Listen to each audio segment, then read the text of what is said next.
বাইরে মৃদু বাতাসের সাথে বৃষ্টি হচ্ছে, যদিও এখন বর্ষাকাল না। সারাদিন গরমের পর এখন বৃষ্টি।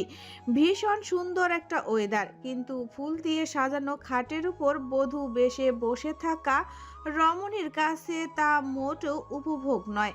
অন্য সময় হলে সে এটা উপভোগ করত, কিন্তু আজ কেমন সব কিছুই তার বিরক্ত লাগছে। আজ তার বিয়ে হয়েছে। বধূর সাজে থাকা মেয়েটির নাম অহনা তাবাসসুম ওরি। বাবা মার একমাত্র মেয়ে ওরি। যার সাথে ওরির বিয়ে হয়েছে সে ওরির কলেজের একজন লেকচারার, নাম আবার অনিকেত চৌধুরী। মানুষটা প্রচণ্ড রাগী আর গম্ভীর। ওরি এবারে ইন্টার সেকেন্ড ইয়ারে পড়ে। ওরির মনে আছে সে একবার হোমওয়ার্ক করেনি কারণ সে অসুস্থ ছিল। তাই এই লোকটা তাকে কান ধরে ক্লাসের বাইরে দাঁড় করিয়ে রেখেছিল। আর তখনই তার ক্রাশ সায়ন ভাইয়া ও তার বন্ধুরা সবাই যাচ্ছিল এবং তাকে কান ধরে দাঁড়িয়ে থাকতে দেখে ফেলে। সেদিন ওরি খুব অপমানিত হয়েছিল। তারপর টানা 5 দিন ওরি আর ক্লাসে আসে নাই। আর যাই হোক, ক্রাশের সামনে এমন অপমান তো আর মানা যায় না। পুরনো কথা ভাবতে ভাবতেই হঠাৎ কেউ দরজা খুলে ভেতরে ঢুকে। ওরি তার দিকে দৃষ্টি ফেলতেই দেখে অফ হোয়াইট কালারের শেয়ারনিতে তার এলিয়েন বর আবরার অনিকেত চৌধুরী। লোকটা যতই রাগী আর গম্ভীর হোক না কেন, দেখতে একেবারে মারাত্মক সুন্দর, যাকে বলে চোখে লেগে থাকার মতো। 5 ফিট 11 ইঞ্চি এর এই সুদর্শন পুরুষের গায়ের রং ফর্সা, চোখ দুটো কেমন ঘোলাটে ঘোলাটে, চোখের উপর কালো রঙের মোটা ফ্রেমের চশমা। ফর্সা মুখটাতে চশমাটা জাস্ট ওয়াও লাগে। মুখে চাপদারি, সবসময় ভ্রু কুচকায় রাখে, যার ফলে কপালে 3টা ভাঁজ পড়ে, যা তার সৌন্দর্যের মাত্রা বহুগুণ বাড়িয়ে দেয়। কলেজের প্রায় মেয়ের ক্রাশ উনি। রুমে ঢুকে বিছানায় বসে থাকা অরির দিকে এক পলক তাকায় অনিকেত। তারপর কোনো শব্দ ব্যয় না করে আলমারি থেকে টি শার্ট ও প্যান্ট নিয়ে ওয়াশরুমে চলে যায়। অরি বিছানায় বসে অনিকেতের যাওয়ার দিকে চেয়ে থাকে। অনেকক্ষণ পর গোসল সেরে বেরিয়ে আসে অনিকেত। এসে দেখে অরি এখনো আগের ন্যায় একই ভঙ্গিতে বসে আছে। অনিকেত অরির দিকে এগিয়ে যায়। শোনো মেয়ে, এই বিয়েতে আমার কোনো প্রকার আগ্রহ ছিল না।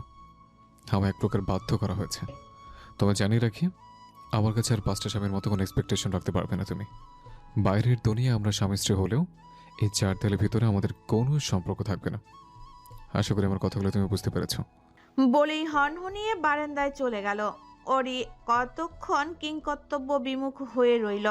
তারপর আনমনি ভাবতে লাগলো, মানছি বিয়েটা স্বাভাবিকভাবে হয়নি, তাই বলে এতগুলো কথা শোনাবে? অনিকেতের কথাগুলো অরির খুব খারাপ লাগলো। বুকের এক কোণায় সূক্ষ্ম ব্যথা অনুভব করলো। না চাইতেই চোখ দিয়ে 2 ফোঁটা জল গড়িয়ে পড়ল। প্রায় অনেকক্ষণ পর অনিকেত রুমে আসলো। ততক্ষণে অরি বিছানার এক পাশে গুটিসুটি মেরে শুয়ে আছে। অনিকেত সময় ব্যয় না করে বিছানায় শুয়ে বাতি নিভিয়ে দিল। অতঃপর ভাবতে ভাবতে গভীর ঘুমে তলিয়ে গেল। সকালে সূর্যের আলো চোখে পড়তেই ঘুমেরা অরির থেকে বিদায় নিল। আগ মোড়া দিয়ে বিছানায় শুয়ে পুরো রুমে চোখ বোলালো অরি। অরি দেখলো অনিকেত রুমের কোথাও নেই। তারপর মনে পড়লো অনিকেত তো কাল বারান্দায় চলে গিয়েছে আর রুমে ফিরেনি। অতঃপর তপ্ত শ্বাস ফেলে ফ্রেশ হতে চলে গেল ওয়াশরুম থেকে। বেরিয়ে এসে অরির চক্ষু চরক গাছ। এটা রুম নাকি অন্য কিছু? কোথাও কোনো জিনিস অগাছালো নেই। প্রত্যেকটা জিনিস কি সুনিপুণভাবে সাজানো।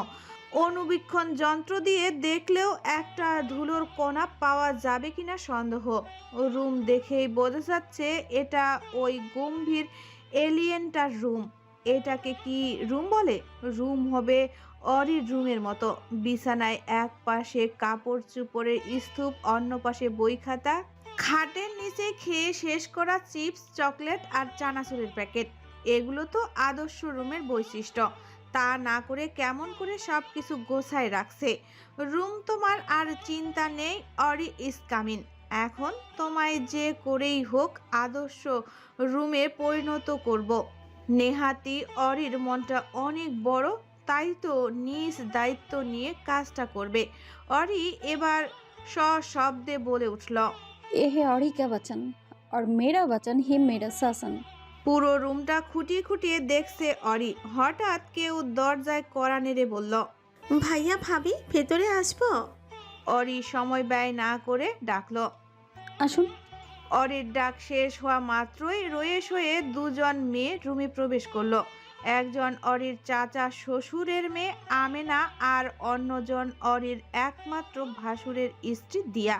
দুজনকেই অরির বিয়ের পর দেখেছে। মূলত ওরাই অরিকে বাসর ঘরে দিয়ে গেছে। ওরা ঘরে ঢুকে দেখলো অনিকেত এখনো নাই, তাই দিয়া অরিকে জিজ্ঞেস করলো। অনেকের রুমে নেই। অরি কিছুটা দ্বিধা নিয়ে উত্তর দিল, না, আমি ঘুম থেকে ওঠার পর থেকে ওনাকে দেখতে পাইনি। ওহো, ভাইয়া তো প্রতিদিন এই সময় জগিংয়ে যায়। এই যে নতুন ভাবি, তা কেমন কাটলো আপনার ফার্স্ট নাইট? খানিকটা সুর দিয়ে বলল আমেনা। আমেনার এমন কথায় অরি বেচারি কেমন লজ্জায় পড়ে গেল। যদিও তাদের মধ্যে কিছুই হয়নি, দিয়া অরির অবস্থা বুঝতে পারলো, তাই কথা ঘুরাতে বলল, অরি, এই যে শাড়িটা মা দিয়েছে, এটা পরে বাইরে আসো। হ্যাঁ, ঠিক আছে, তুমি শাড়ি পরে বাইরে আসো, আমরা গেলাম, ওর আসার সময় হয়েছে। বলেই দুজনে বাহিরে চলে গেল। অরি এবার চিন্তিত মুখ নিয়ে শাড়ির দিকে তাকিয়ে থাকলো আর ভাবলো ও তো শাড়ি পরতে পারে না। যখনই পরছে তখনই কেউ না কেউ ওকে পরিয়ে দিয়েছে, কিন্তু এখন কি হবে? ওরা তো শাড়ি হাতে দিয়েই চলে গেল। এখন কার কাছে সাহায্য চাইবে ও? এসব ভাবতে ভাবতে ওর মাথায় অনিকেতের নাম আসলো। ও কি অরিকে শাড়ি পরতে সাহায্য করবে? এভাবে নিজেই নিজের ভাবনায় অবাক হলো অরি। যে লোক স্ত্রী হিসেবে মানতে চায় না, সে দেবে শাড়ি পরিয়ে। অরির চিন্তা ভাবনায় এবার অরিরই হাসি পাচ্ছে। চিন্তা ভাবনা বাদ দিয়ে অরি এবার ওয়াশরুমের দিকে হাঁটা ধরল। শাড়ি কোনো রকম করে পেঁচিয়ে ওয়াশরুম থেকে বের হলো অরি। তখনই সামনে দেখলো ওর এলিয়েন বর অনিকেত জগিং শেষ করে রুমে ঢুকছে। হোয়াইট কালারের হাতা কাটা গেঞ্জির সাথে নেভি ব্লু কালারের ট্রাউজার, আর সব সময়ের মতো কপালে 3টে ভাঁজ। আচ্ছা, উনি সব সময় বিরক্ত নিয়ে থাকে নাকি? এসব ভাবতে ভাবতে যেই না সামনে পা বাড়ালো, অমনি কুচির সাথে পা বেঁধে ধপাস করে পড়ে গেল। অনিকেত অরির দিকে তাকিয়ে কাপড় নিয়ে ওয়াশরুমে চলে গেল। মেঝেতে হতভম্ব হয়ে পড়ে থাকে অরি। কোমরে চিনচিন ব্যথার আভাস পেয়ে চিল্লিয়ে উঠে, ও বাবা গো, মা গো, ও আল্লাহ গো, আমার কোমর ভেঙে গেল গো। এই ভাঙা কোমর নিয়ে আমাকে কে বিয়ে করবে? আল্লাহ, বাবা তোমার মেয়ের আর বিয়ে হবে না গো বাবা, তুমি আর নাতি নাতিনের মুখ দেখতে পাবা না। এখন কি হবে আমার? বলে আবার চিল্লিয়ে উঠে। অরির আজগবি কথায় আর চিল্লানি শুনে বাথরুমের দরজার সামনে দাঁড়িয়ে পড়ে অনিকেত। পেছন ঘুরে দেখে অরি এখনো কোমরে হাত দিয়ে পড়ে আছে। অনিকেত এবার অরির সামনে গিয়ে দাঁড়ালো।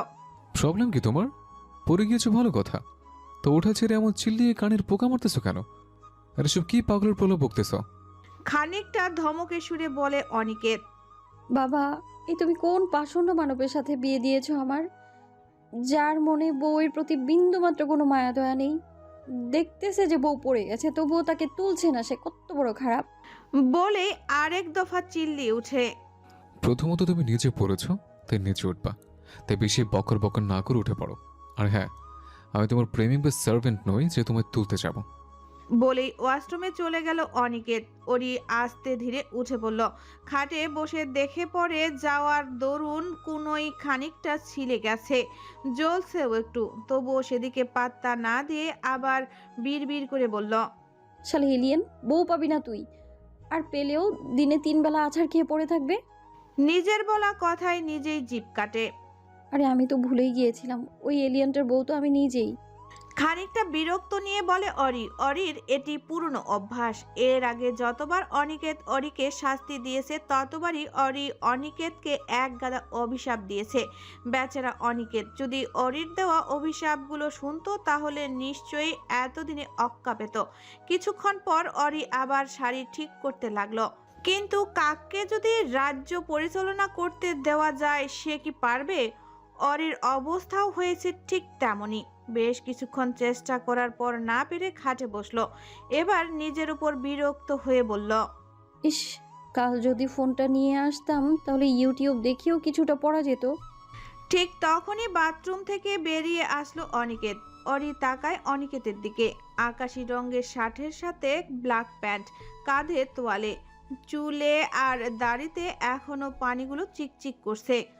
অরি যেন এক মুহূর্তে কথায় হারিয়ে গেল। অনিকেত সাধারণত রুমে গেঞ্জি পরে, কিন্তু অরি আসার পর থেকে তা আর হয় না। অনিকেত একবার অরির দিকে তাকালো। অরি যেহেতু অনিকেতের দিকে তাকিয়েছিল তাই অনিকেতের সাথে চোখাচোখি হতেই এলোমেলোভাবে অন্যদিকে তাকায়। অনিকেত এবার ড্রেসিং টেবিলের সামনে গিয়ে দাঁড়ায়, চুলগুলো ভালোভাবে মুছে নেয়। তারপর এক গাদা পারফিউম মেখে ঘড়ি হাতে দিতে দিতে অরির দিকে না তাকিয়ে বলে, যে জিনিস পরতে পারো না সেটা পরো কেন? তোমার জামা নাই, ওটা চেঞ্জ করে জামা পরে এসো। অরি বিরক্ত নিয়ে অনিকেতের দিকে তাকালে অনিকেত আবার বলে, এভাবে তাকিয়ে আছো কেন? এটা ভেবো না আমি তোমায় শাড়ি পরিয়ে দেবো। এখানে কোনো মুভির শুটিং চলছে না। অরি বোধহয় আরো বিরক্ত হলো, সাথে রাগও। তাই বেশ রাগী মুড নিয়ে বলল, শুনুন, আমার কোনো ইচ্ছে নেই আপনার কাছ থেকে শাড়ি পরিয়ে নেওয়ার, ঠিক আছে? তাই আপনার ভাবনা আপনি আপনার কাছেই রাখুন। আর হ্যাঁ, আপনার মা বলেছে শাড়ি পরতে, আপনি বলেন জামা পরতে। আমি একটা মানুষ কয়টা পরবো? তার চেয়ে ভালো আপনি আরেকটা বিয়ে করেন, তাহলে একজন শাড়ি পরবে, অন্যজন জামা। আইডিয়াটা দারুণ না? অনিকেত অবাক চোখে তাকালো অরির দিকে। এটা মেয়ে নাকি অন্য কিছু? ও তো ওর ভালোর জন্যই বলল। শোনো, তোমার ওসব ফালতু আইডিয়া তোমার কাছে রাখো। আর হ্যাঁ, এই যে মোবাইল, ইউটিউবে ভিডিও দেখে পড়ো, আশা করি সমস্যা হবে না। বলেই অরির দিকে মোবাইলটা এগিয়ে দিল অনিকেত। মোবাইলটা অরিকে দিয়ে রুম ছেড়ে বেরিয়ে গেল। মোবাইলের ইউটিউব দেখে অরি বেশ ভালোভাবেই শাড়িটা পরে নিল, কিন্তু রুমের বাইরে যাওয়ার সময় বাধে বিপত্তি। তার কেমন যেন লাগছে। অচেনা একটা জায়গা, যার একজন মানুষও চেনেও না। এই মুহূর্তটা সত্যি একটা মেয়ের জন্য অনেক অস্বস্তিকর। যদিও অরি এত বেশি লজ্জাবতী না, সে ভীষণ ডানপিটে স্বভাবের। আর অতিরিক্ত কথা বলার জন্য যদি কেউ পুরস্কার পেত তাহলে সেটা নিশ্চিত অরির ঝুলিতে থাকতো। অন্যদিকে বর হিসেবে দুনিয়ার গম্ভীর আর আনরোমান্টিক বর জুটেছে। অরি রুমের বাইরে এসে দেখে খাবার টেবিলে আজমল চৌধুরী, আফতাব চৌধুরী, অভিষেক চৌধুরী আর অনিকেত খাবার খাচ্ছে। অনিকেতের মা সালমা বেগম তাদের খাবার বেড়ে দিচ্ছে। চাচি আর দিয়া ভাবি রান্নাঘরে। আমেনা নিজের ঘরে রেডি হচ্ছে, ভার্সিটি যাবে তাই। অরি ধীর পায়ে হেঁটে সেখানে উপস্থিত হলো। আজমল চৌধুরী তাকে নিজের কাছে ডাকলো। অরি গিয়ে দাঁড়ায় তার পাশে। তিনি অরিকে অনিকেতের পাশের চেয়ারে বসতে বললেন। অরি প্রথমে বসতে চায় না, পরে তার কথা রাখতে বসে পড়ে অনিকেতের পাশে। অরি অনিকেতের পাশের চেয়ারে বসলে অনিকেত এক পলক তাকায় অরির দিকে। খয়েরি শাড়িটা অরিকে মানিয়েছে বেশ। অনিকেতের কাছে অরি আজ কেমন অন্যরকম লাগছে। পুরো ক্লাস মাথায় করে রাখা অরি নাকি শান্ত অনিকেতের বউ। ভাবা যায় দুজন মানুষ যারা সারা জীবন একসাথে থাকবে একে অপরের পাশে, অথচ তাদের মধ্যে কিচ্ছুই কমন নেই। সম্পূর্ণ ভিন্ন মেরুর মানুষ তারা দুজন। কিভাবে দাঁড়াবে তারা একে অপরের পাশে? খাবার মাঝখানে আজমল চৌধুরী অনিকেতের দিকে তাকিয়ে বলেন, কি ব্যাপার, ফর্মাল ড্রেস আপে যে কলেজে যাও নাই নাকি? হুম। ছোট্ট উত্তর অনিকেতের। যেন বেশি কথা বললে তাকে টাকা দিতে হবে বা জেলে যাওয়া লাগতে পারে। অরি তো মাঝে মাঝে ভেবে পায় না মানুষ কেমনে এত কম কথা বলে। ওকে তো একটা জিজ্ঞাসা করলে 7টা উত্তর দেয়। কালকে তোদের বিয়ে হলো আর আজকে তোকে কলেজে যেতে হবে? পাশ থেকে বলে অভিষেক। বিয়ের জন্য তো আর 4 মাস ছুটি নিতে পারি না, আর এমনিতেই কাল ক্লাস অফ দিছে। আর না, আমার ক্লাস আছে। অনিকেত বলে। অনিকেতের এমন দায়সারা জবাবে আজমল চৌধুরী যেন আরো ক্ষিপ্ত হলেন, বেশ রাগ নিয়ে বলেন, ক্লাস আছে দেখে কি তুমি ওকে সময় দিতে পারবে না? বলে যেও না ও তোমার স্ত্রী, আর তোমার প্রায়োরিটি লিস্টে সবচেয়ে উপরে ও। আমার ওকে সময় দেওয়ার কি আছে? তোমরা দাও আছো, দাও ওকে সময়। কথাটা বলেই অনিকেত টেবিল ছেড়ে উঠে যায়। এদিকে তাদের এমন বাকবিতর্কে অরি ভীষণ হাঁসফাঁস করছিল।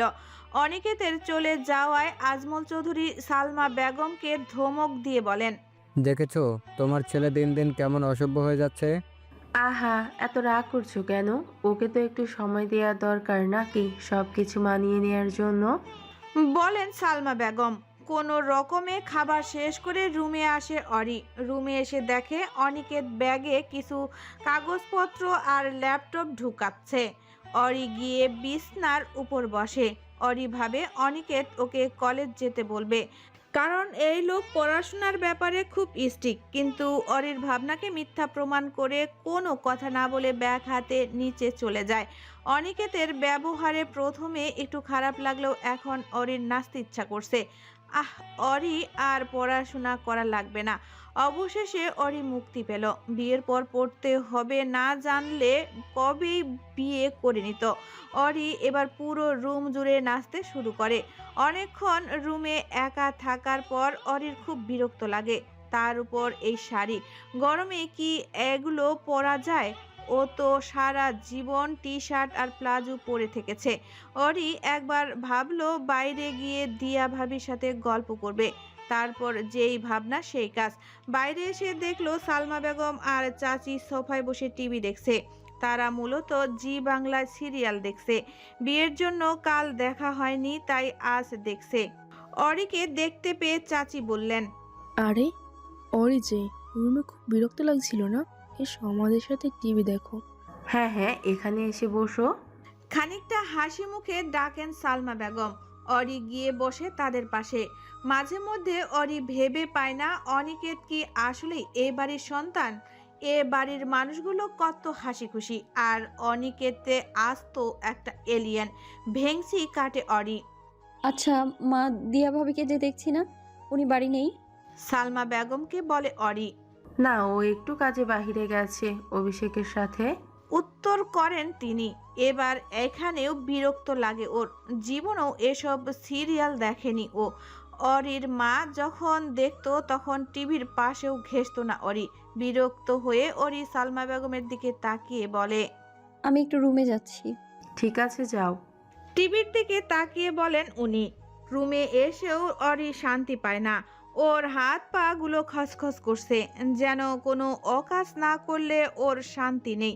বেশ কিছুক্ষণ রুমে পায়চারি করার পর অরির আবার খিদে লাগে। সকালে বাপ ছেলের ঝামেলার মধ্যে ওর ভালোভাবে খাওয়া হয়নি। সারা রুম খুঁজেও একটা খাবার জিনিস খুঁজে পায় না। আচ্ছা এই এলিয়েনটা কি বাইরের খাবার খায় না নাকি? বিড়বিড়িয়ে বলে ও। অগত্যা রুমে খাবার না থাকায় বসে পড়ে। পরক্ষণেই মনে পড়ে সকালে রান্নাঘরে চানাচুর আর চিপসের প্যাকেট দেখেছিল। এদিকে আত্মসম্মানের ঠেলায় কাউকে কিছু বলতেও পারতেছে না। এখন খাবার চাইলে আবার ওকে পেটুক ভাববে না তো? অতঃপর রুম ছেড়ে রান্নাঘরে হাঁটা দিল। রান্নাঘরের সামনে এসে ওরই চারিদিকে উকি ঝুঁকি মারে, কেউ আসতেছে কিনা। না, কেউ নেই এদিকে। এই সুযোগে কয়েকটা চানাচুর আর চকলেটের প্যাকেট নিয়ে নেয়। সেগুলো নিয়ে খুব দ্রুত রুমে চলে আসে। রুমে এসেই দরজা বন্ধ করে দেয়। চুরি করা নিয়ে অরির অভিজ্ঞতা বেশ। এর আগে কত চুরি করে খেয়েছে। প্যাকেটগুলো খাটের উপর রেখে বসে পড়ে। একে একে সবগুলো প্যাকেট সাবার করে দেয়। কিন্তু বিপত্তি বাদে প্যাকেটগুলো কোথায় ফেলবে তা নিয়ে। বাইরের ঝুড়িতে তো ফেলতে পারবে না, তাহলে সবাই বুঝে যাবে। তাই ও সিদ্ধান্ত নেয় খাটের নিচে রাখবে, তাহলে কেউ দেখতে পারবে না। সব কিছু পরিষ্কার করে আবার খাটে এসে বসে, কিন্তু সময় যেন আজ শেষই হতে চাচ্ছে না। অনেকক্ষণ বসে থাকার পর টেবিলের নিচে একটা কাগজ দেখতে পায়। অরি সেটা হাতে নিয়ে ভাবে হয়তো কোনো অদরকারি কাগজ, তাই নিচে পড়ে আছে। অতঃপর সেটা দিয়ে রকেট বানিয়ে রুমের উড়াতে থাকে। এক মুহূর্তেই অরি ভুলে গিয়েছিল এটা আবরার অনিকেত চৌধুরীর রুম। এখানে কোনো আবর্জনার স্থান নেই, যা আছে তা ভীষণ মূল্যবান। রুমে রকেট উড়াতে উড়াতে হঠাৎ সে জানালা দিয়ে বাইরে চলে যায়। অরি আর সেদিকে মাথা ঘামায় না। তারপর দুপুরে গোসল আর খাওয়া দাওয়া করে ঘুমিয়ে পড়ে। বিকেলে কোনো কিছুর শব্দে অরির ঘুম ভাঙে। চোখ মেলে দেখে অনিকেত কি যেন খুঁজছে। অরি এগিয়ে যায় ওর কাছে। আপনি কি কিছু খুঁজছেন?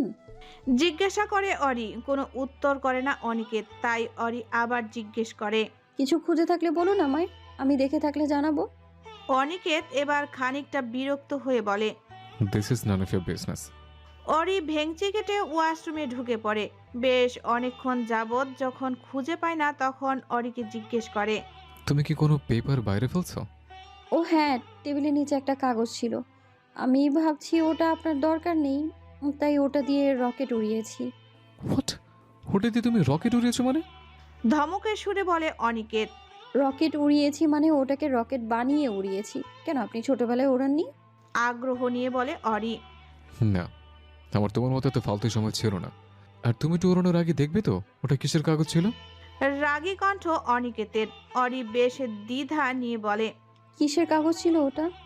স্টুপিড, ওটা অনার্স ফার্স্ট ইয়ারের রেজাল্ট শিট ছিল। আর তুমি রকেট বানিয়ে উড়াই দিলা। আফসোস নিয়ে বলে অনিকেত। সরি, আমি সত্যি খুব দুঃখিত। Stupid girl, do you have an idea what you doing? আমি কখনো নিজের দায়িত্বের কোনো হেরফের করিনি, আজ আমায় করতে হচ্ছে।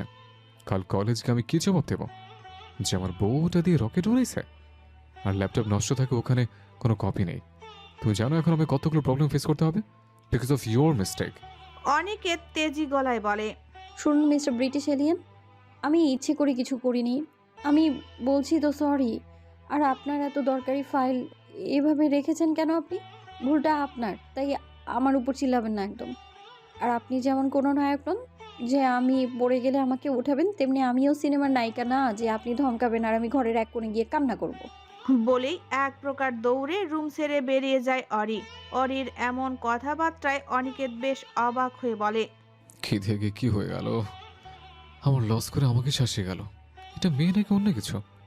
এই অপার্থী দুনিয়ায় হাজারো সম্পর্কের ভিড়ে একটি সম্পর্ক যেন আপন মহিমায় কঠিন আলাদা, সেটা স্বামী স্ত্রীর সম্পর্ক। এই সম্পর্কের শুরুটা বড় অদ্ভুত। কখনো একে অপরের বিপরীত গুণাবলীতে বাধা পড়ে, কখনো বা সম্পূর্ণ ভিন্ন জীবন দৃষ্টিভঙ্গিতে। কারো বয়সের ফারাক, কারো চিন্তায় দূরত্ব, কারো আবার স্বভাবের বিরাট পার্থক্য। তবু এই বিপরীতটি যেন সম্পর্কটাকে করে তোলে আরো বেশি জীবন্ত, আরো গভীর। এই দুঃখ সুখের মেশানো বিষাদময় দুনিয়ায় একজোড়া মানুষ, দুটি মন ধীরে ধীরে খুঁজে পায় একে অপরের মাঝে তাদের নিখাত আনন্দ, নির্ভরতা আর ভালোবাসার আশ্রয়। তখন রুম থেকে বের হওয়ার পর অরি আর যায়নি রুমে। কিভাবে যাবে? এতগুলো কথা যে বলে এলো, তাই এতক্ষণ যাবৎ দিয়া আর আমেনার সাথে গল্প করলো। কিন্তু এখন তো ওরাও যে যার রুমে চলে গেল। তাই অনিচ্ছা সত্ত্বেও তাকে যেতে হলো অনিকেতের রুমে।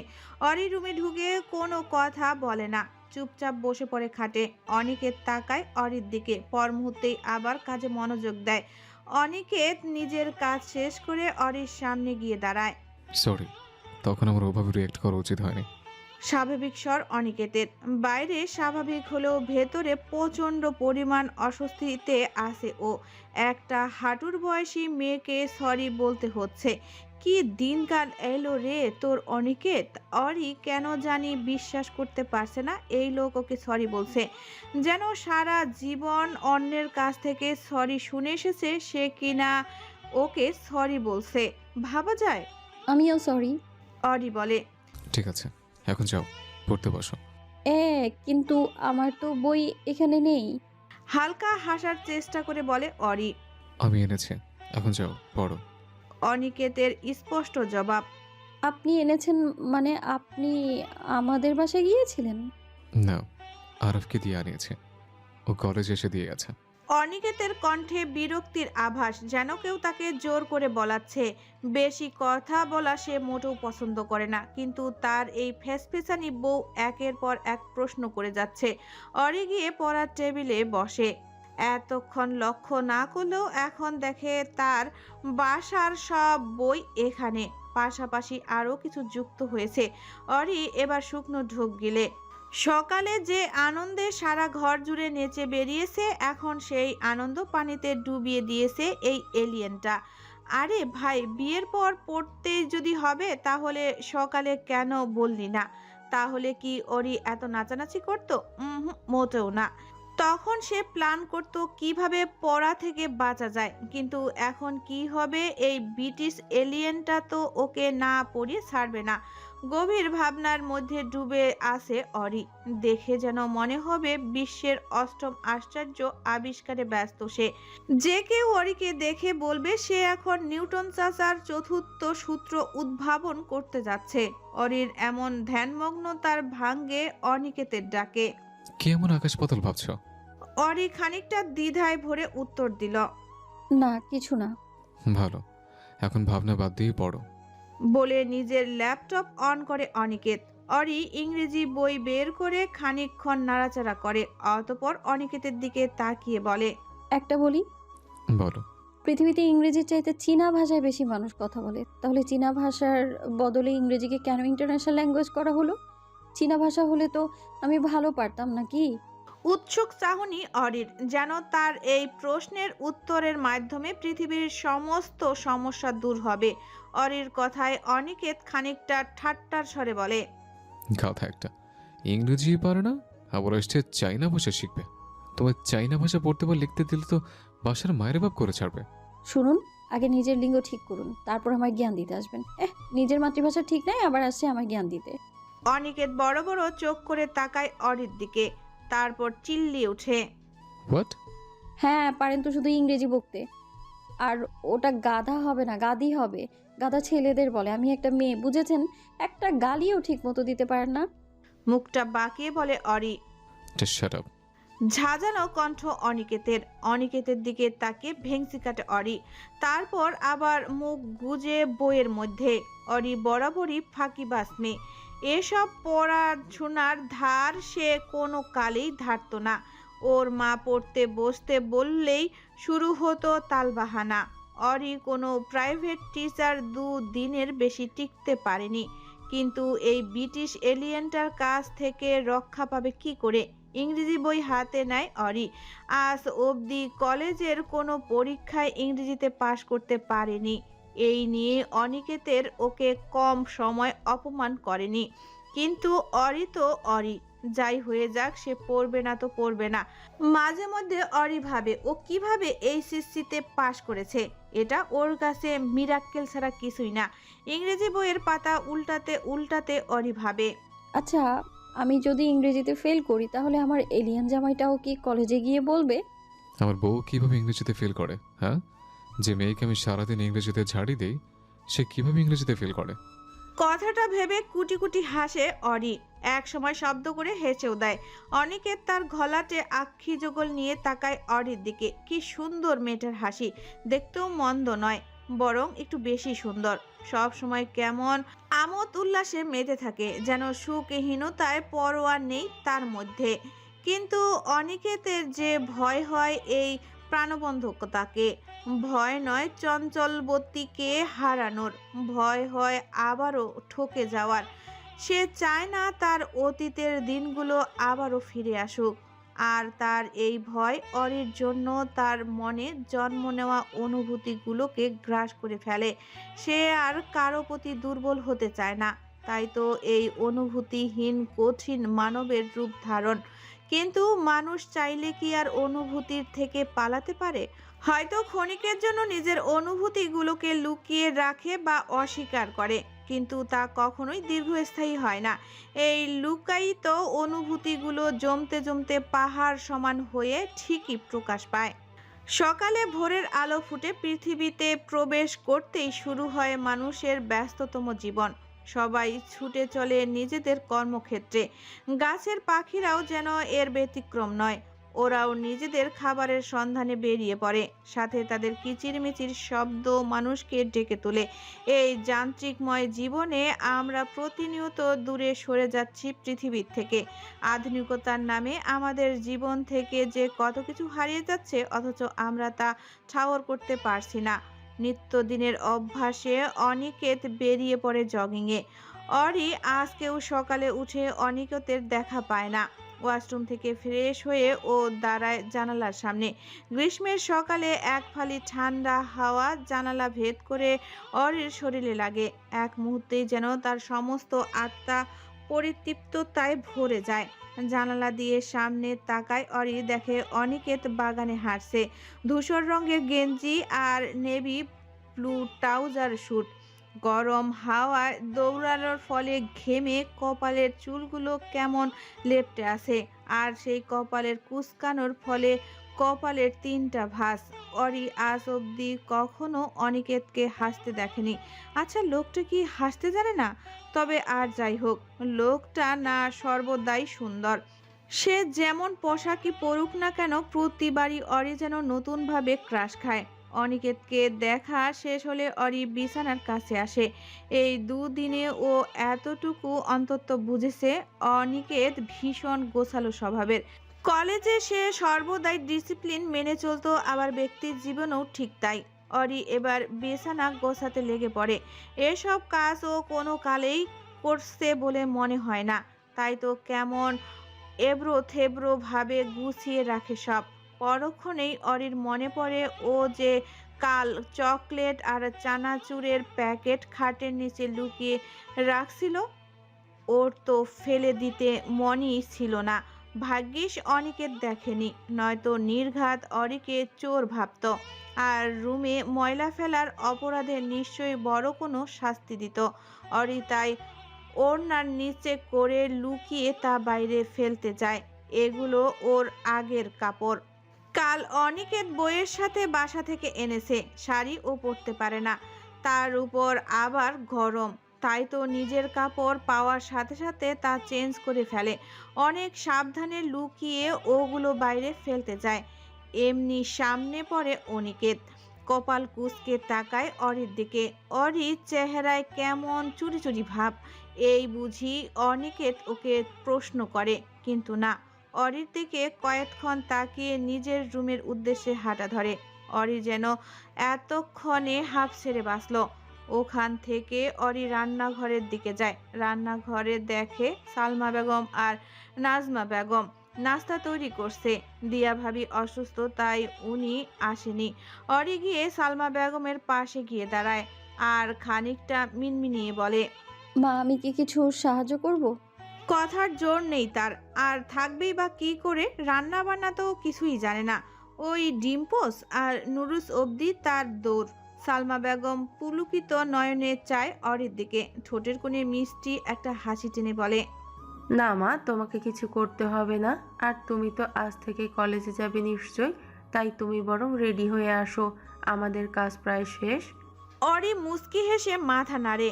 যেই না রান্নাঘরের বাইরে পা রাখবে, অমনি সালমা বেগম ডাকে ওকে।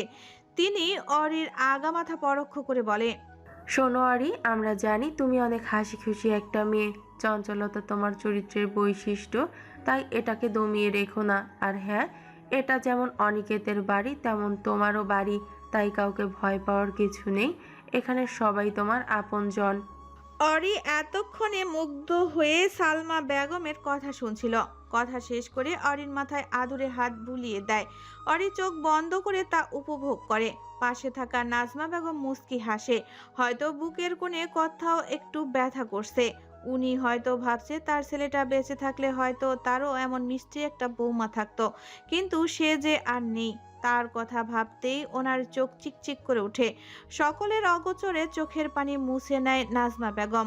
অরি আরো কিছুক্ষণ থেকে রুমের উদ্দেশ্যে হাঁটা ধরে।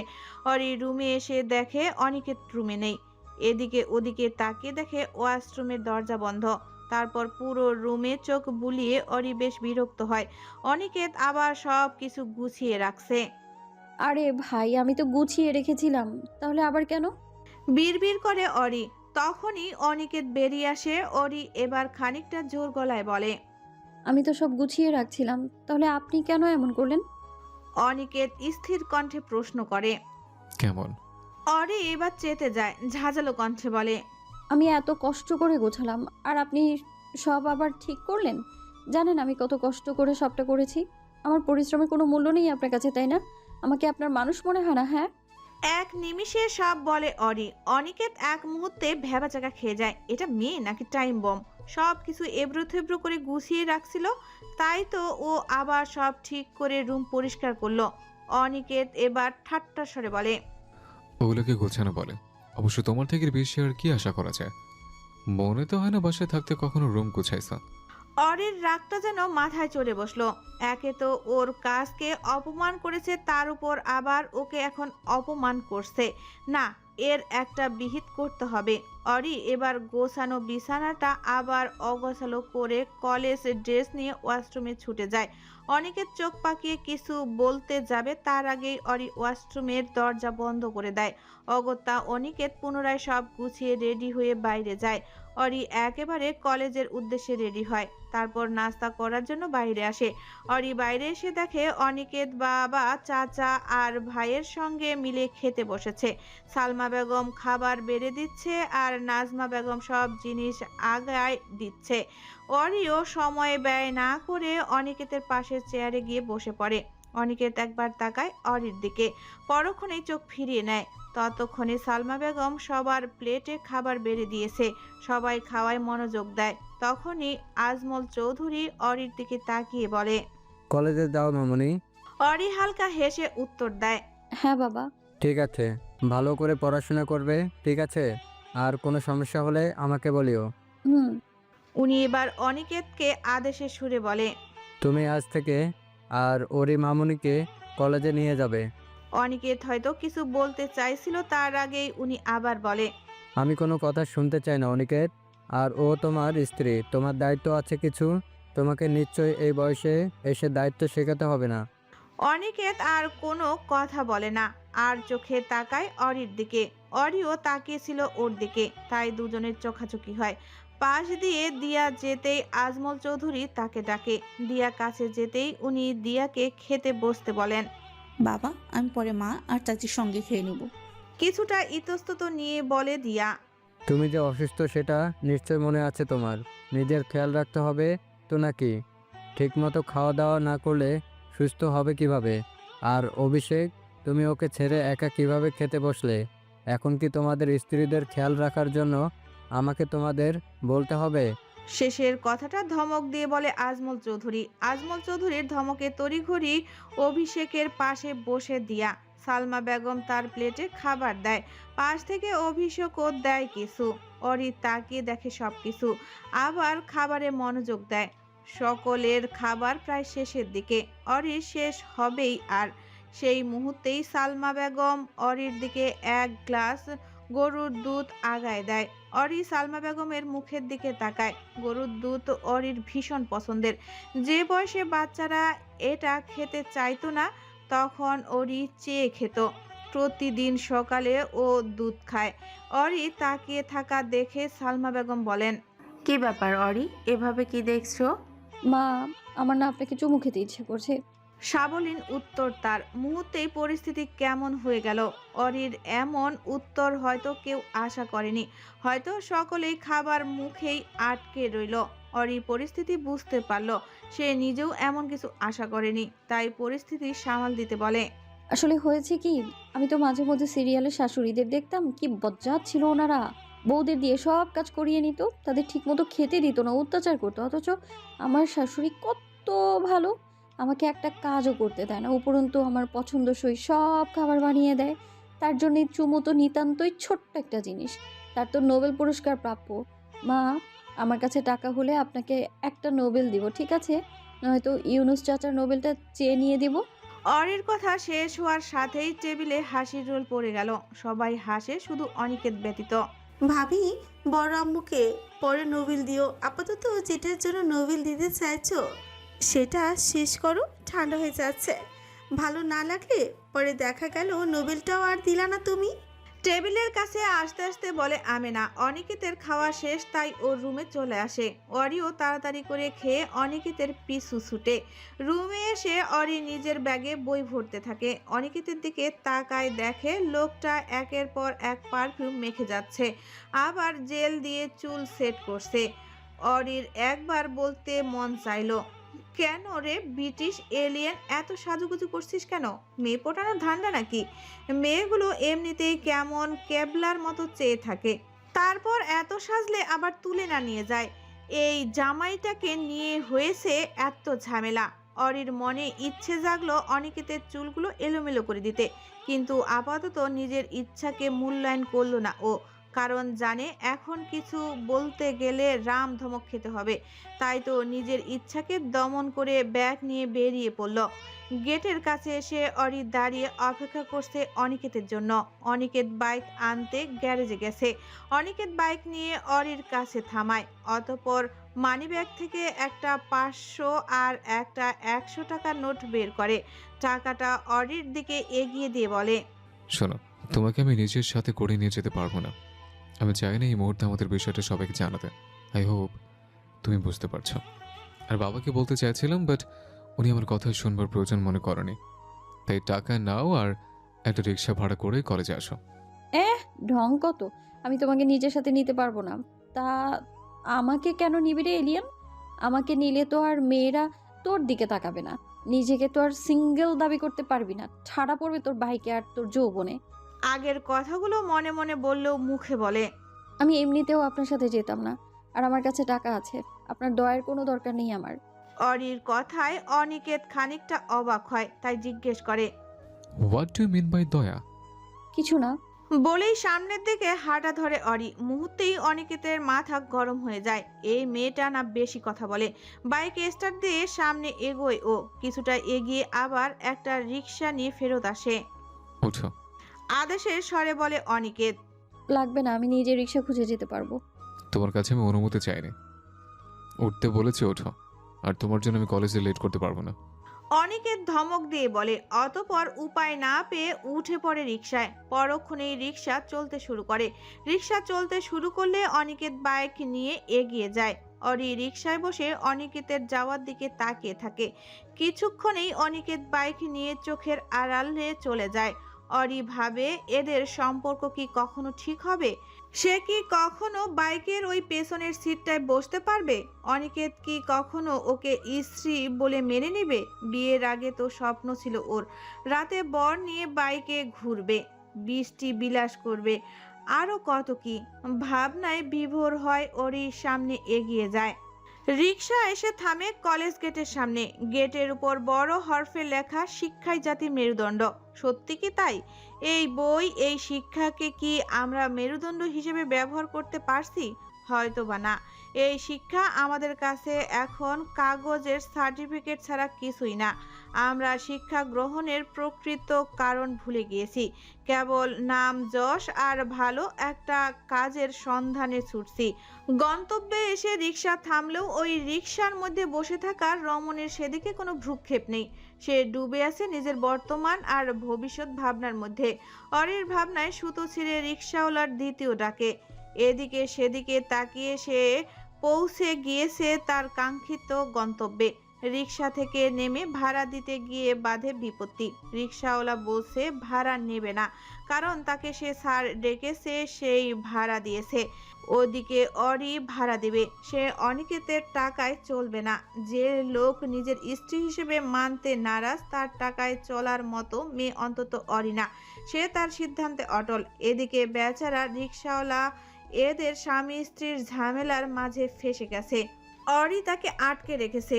উনি চাইলেই অরিকে মিথ্যা বলে টাকা নিয়ে চলে যেতে পারত, যেখানে অরি নিজে ওনাকে টাকা দিতে জোর করছে। কিন্তু না, উনি নেবে না, কারণ উনি সৎ পথে উপার্জন করে হোক না তার পরিমাণ অল্প। অবশ্যই অনেক বাকবিতণ্ডার পর অরি সফল হয়। এতক্ষণ অরির মন খারাপ থাকলেও এখন আর তা নেই। আর থাকবেই বা কি করে? জানের জান বান্ধবীর দেখা যে পেল। সকালে সালমা বেগমের মোবাইল দিয়ে নিতুকে কল দিয়েছিল, সে আজ কলেজে আসবে কিনা তা জানার জন্য। এদিকে দুদিন পর বান্ধবী আসতেছে তাই গেটের সামনে দাঁড়িয়েছিল নিতু। দুজনের কথাবার্তায় মনে হবে কতদিন পর তাদের দেখা, অথচ কেবল 2 দিন হলো। বেস্ট ফ্রেন্ড হয়তো এমনই হয়। কি রে, এই 2 দিন কোথায় ছিলি তুই? আর তোর ফোন বন্ধ কেন? জানিস আমি কত চিন্তা করছিলাম তোর কিছু হলো নাকি। আন্টিকে কল দিলাম, উনি বললেন তুই ঠিক আছিস, আর বাকিটা যেন তোর থেকেই শুনি। এখন সব বল আমায়। কপট রাগ দেখিয়ে বলে নিতু। নিতুর একের পর এক প্রশ্নে ঘাবড়ে যায় ও। কথা থেকে শুরু করবে বুঝতে পারে না, তাই খানিকটা দম নিয়ে বলতে শুরু করে। সেদিন কলেজ থেকে যাওয়ার পর দেখি আমাদের বাসায় অনেক মেহমান এসছে। আমি তাদের সাথে ভালো মন্দ কথা বলে রুমে চলে যাই। একটু পর বাবা আসে আমার রুমে। উনি আমায় ওনার পাশে বসিয়ে বলে, দেখো মা, তুমি তো জানো বাবা তোমায় কত ভালোবাসে। বাবা যা সিদ্ধান্ত নেবে তোমার ভালোর জন্য নেবে। বাবার মুখে এমন কথা শুনে খুব ঘাবড়ে গিয়েছিলাম আমি। উনি আমার মাথায় হাত বুলিয়ে বলে আমাকে নাকি আজকেই বিয়ে করতে হবে। কিছুই করার নেই। সেদিন বাবার মুখের দিকে চেয়ে আমিও কিছু বলতে পারিনি। তারপর সেদিন আমার বিয়েটা হয়ে যায়, আর এখন আমি শ্বশুর বাড়িতে আছি। আর সবচেয়ে বড় মজার কথা কি জানিস? নিতু আগ্রহ স্বরে শুধায়। কি? অনিকেত স্যার আমার জামাই। ইতস্ততভাবে জবাব দেয় অরি। অরির কথা শেষ হওয়ার সাথে সাথে গগন বিদারী চিৎকার দেয় নিতু। তার চিৎকার যেন গাছের কাকগুলো উঠতে শুরু করেছে। নিতুর অবস্থা দেখে মনে হবে যেন কঠিন আশ্চর্যজনক কিছু শুনল ও। অবশ্য আশ্চর্য হওয়ারই কথা। কলেজের সবচেয়ে রাগী, গম্ভীর আর ডিসিপ্লিন মেনে চলা স্যার নাকি অরির হাজব্যান্ড। এই দিনও দেখতে হলো। নিতুর চিৎকারে অরি বলে, চিল্লিয়ে কানে পোকা মারা পরিকল্পনা করছিস নাকি? হ্যাঁ, ওসব ছাড়, তুই এটা বল, অনিকেত স্যার সত্যি তোর হাজবেন্ড? ভাবুক হয়ে বলে নিতু। না, আমি মজা করছি তোর সাথে। তুই যে আমার শালি লাগিস। আরে সিরিয়াসলি বল না। দেখ, আমি নিজেও প্রথমে অবাক হয়েছিলাম তাকে দেখে, কিন্তু সত্যি এটাই, ওই এলিয়েনটাই আমার জামাই। ব্যঙ্গাত্ম করে বলে অরি। পরবর্তীতে অরি নিতুকে সব খুলে বলে। অনিকেতের ব্যবহারের জন্য প্রথমে খারাপ লাগলেও সকালের কথা শুনে মিতু হাসি আটকাতে পারে না। সে হো হো করে হেসে দেয়। অরি বিরক্ত নিয়ে তাকায় নিতুর দিকে আর বলে, এখানে হাসার কি হলো? তুই বলছিস হাসার কি হলো? আরে তুই কিনা জামাইকে রেখে শাশুড়িকে চুমু খেতে চাস, তাও আবার সবার সামনে, আর আমায় বলছিস হাসার কি হলো? বলেই নিতু আরেক দফা হাসতে শুরু করে। দেখ, উনি খুব ভালো, আমার অনেক খেয়াল রাখে তাই। সরল স্বীকারোক্তি অরির। আচ্ছা, আর স্যার বুঝি খেয়াল রাখে না? তুই থাক, একটু পর ক্লাস শুরু হবে, আমি গেলাম। বলেই অরি হাঁটা শুরু করে। আরে থাম, ক্লাস তো আমারও আছে, আমিও তো যাবো নাকি? অরির পিছে যেতে যেতে বলে নিতু। ক্লাসে এসেও অরির মনোযোগ নেই সেদিকে। সে কেবল নিতুর বলা শেষ কথাটা চিন্তা করছে।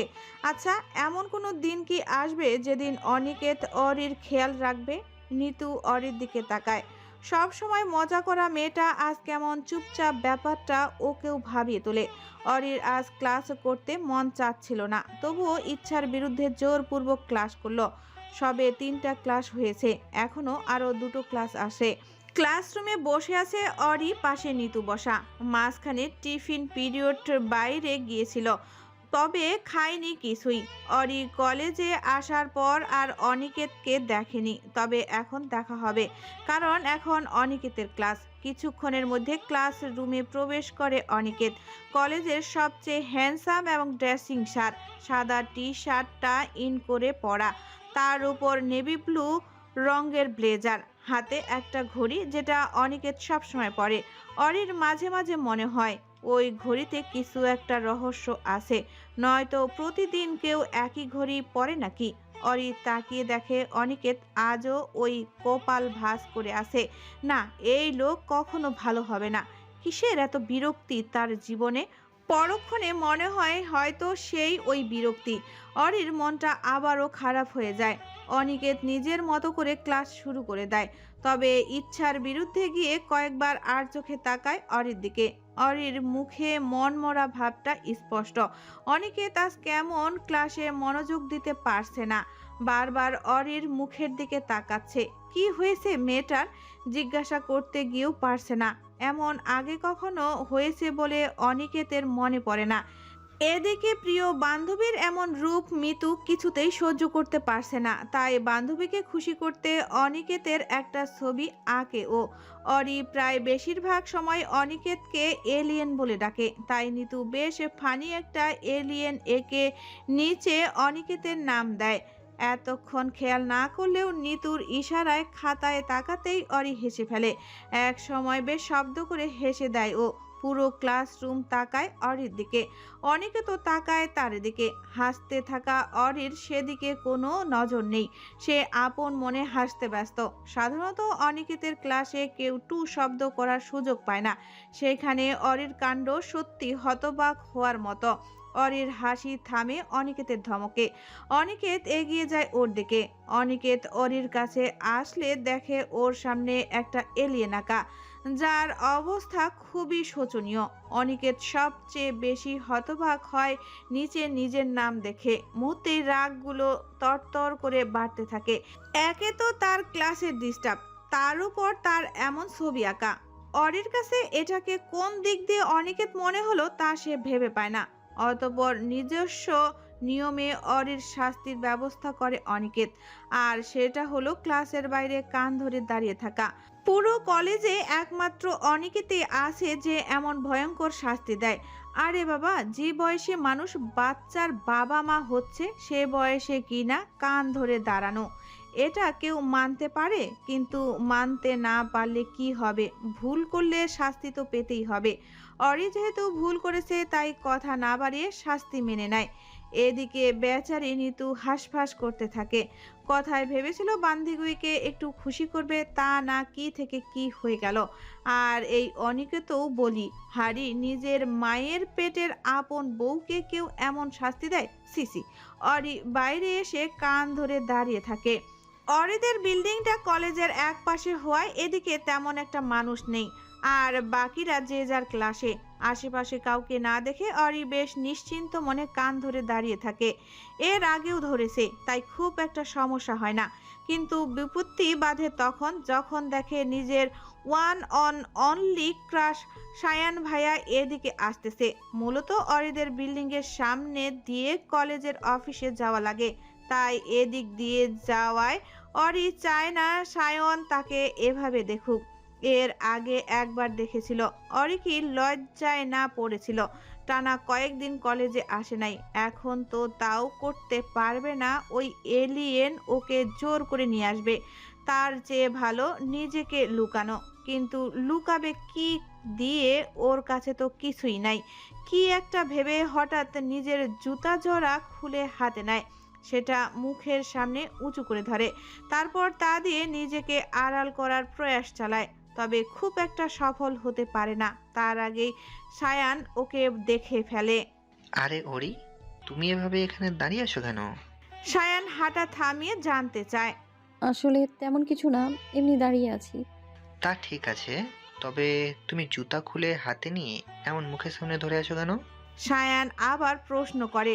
অরি কি উত্তর দিবে ভেবে পায় না, অতঃপর বলে, আমি আসলে আমি ও হ্যাঁ হ্যাঁ আমার জুতার সাইজ দেখছিলাম। একটু হাসার চেষ্টা করে ও। তা তুমি এখানে দাঁড়িয়ে জুতোর সাইজ দেখছিলে কেন?